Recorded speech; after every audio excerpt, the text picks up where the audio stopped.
Since WrestleMania 40, WWE has been on a roll, and the excitement is set to continue at SummerSlam in Cleveland. For the first time since April, every singles title will be defended on the same card. Unfortunately, this means all the tag team champions will miss out on the SummerSlam action. DIY will defend the WWE Tag Team Championship against Jacob Fatu and Tama Tonga on next week's SmackDown in Cleveland.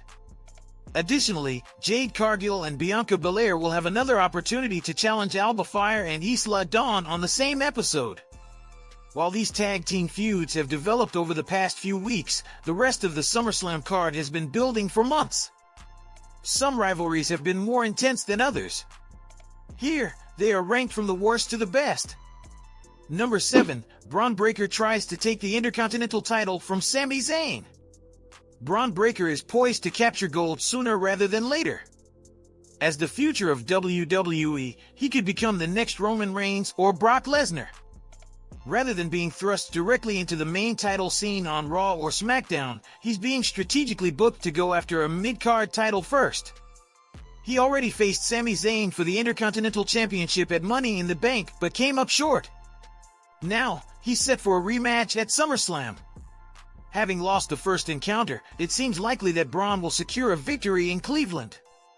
Losing twice could damage his upward momentum. While the build-up has been solid, it struggles to compete with some of the other feuds heading into SummerSlam. Number 6, can Damian Priest make Gunther eat his words? Since Gunther won King of the Ring, he's been biding his time, waiting for Money in the Bank to determine the new World Heavyweight Champion. He wasted no time after the event, immediately targeting Damian Priest and criticizing his background. A key issue with this feud's build-up is that many see Priest as a paper champion. He won the title by cashing in, and his victories have been controversial. Nonetheless, Priest is a deserving champion who has worked hard to reach this level. Despite this, Gunther is expected to win, which diminishes some of the match's excitement. The recent pull-apart brawl has heightened the tension, but the gap between King of the Ring and now has somewhat weakened the storyline's momentum. Number 5, Bayley and Nia Jax renew their rivalry. The SummerSlam feud between Bayley and Nia Jax has had its ups and downs. One drawback is the lack of freshness in their pairing. They referenced their past in a sit-down interview, having previously crossed paths in NXT. Another issue is the lull between Queen of the Ring and SummerSlam, similar to the gap in the Priest-Gunther feud. Jax's presence loomed over Bayley's predictable victory over Piper Niven at Clash at the Castle. However, adding Tiffany Stratton into the mix revitalizes the storyline. Her potential betrayal of Jax to win the title adds an element of unpredictability, which is the most intriguing aspect heading into Cleveland. Number 4, Logan Paul finally defends the US title against LA Knight. This SummerSlam feud has been hinted at multiple times in the past, including at last year's Money in the Bank. This year, Knight tried to secure a shot at the United States Championship, but Paul rejected his attempts at every turn. Knight earned his spot in this year's ladder match by pinning Paul. With his abundant charisma, Knight has managed to sell a feud despite Paul's sporadic appearances. He even raised the stakes by crashing Paul's home while Paul was busy at a Tetris tournament. Fans are eager for a title change since Paul is a part-timer, and Knight is a massive fan favorite. This dynamic alone elevates the excitement of this feud compared to some of the other SummerSlam rivalries. Number 3, the Liv Morgan Revenge Tour meets Rhea Ripley's Brutality Tour. Whether you love or hate the love triangle, one thing is clear, the fans adore Rhea Ripley. This feud has been brewing for years, dating back to when Ripley betrayed her tag team partner, Morgan, to join the Judgment Day. The rivalry intensified when Ripley deliberately injured Morgan last summer, sidelining her for 6 months. Morgan made her return at the Royal Rumble and embarked on a quest for revenge. This journey included winning Ripley's Women's World Championship and disrupting Dominic Mysterio and the Judgment Day. While Ripley is expected to dominate Morgan, the involvement of other Judgment Day members could influence the outcome at SummerSlam. This adds an extra layer of intrigue to the feud, as does Dirty Dom's role in the match.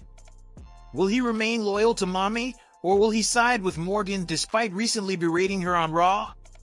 Number 2, Solo Sikoa challenges Cody Rhodes at SummerSlam. The bloodline remains at the center of SmackDown's top feud. Even without Roman Reigns, the bookers have kept Solo Sikoa and the new faction at the forefront of Friday nights following WrestleMania. Cody Rhodes had to defeat Reigns for the title. Failing to do so would have undermined 2 years of build-up. At that time, Sikoa played a secondary role but was instrumental in costing Rhodes his victory at WrestleMania 39. Introducing new members to the group has kept the storyline dynamic and set the stage for a potential feud with Reigns. Rhodes finds himself in the thick of it, needing to fend off the relentless Sikoa.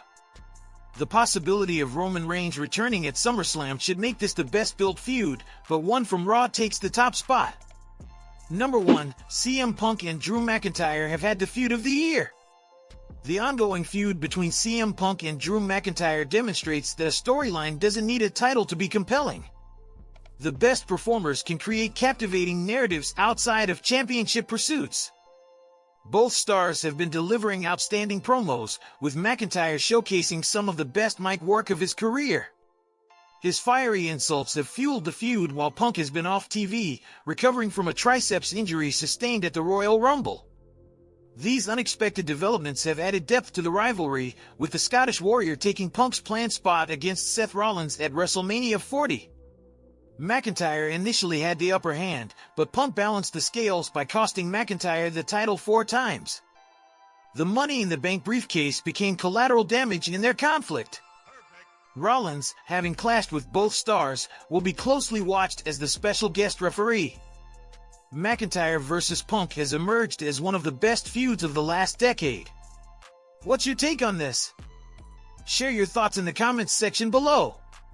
And if you are new to the channel, make sure to hit that subscribe button and click on the bell icon for more interesting content like this in future.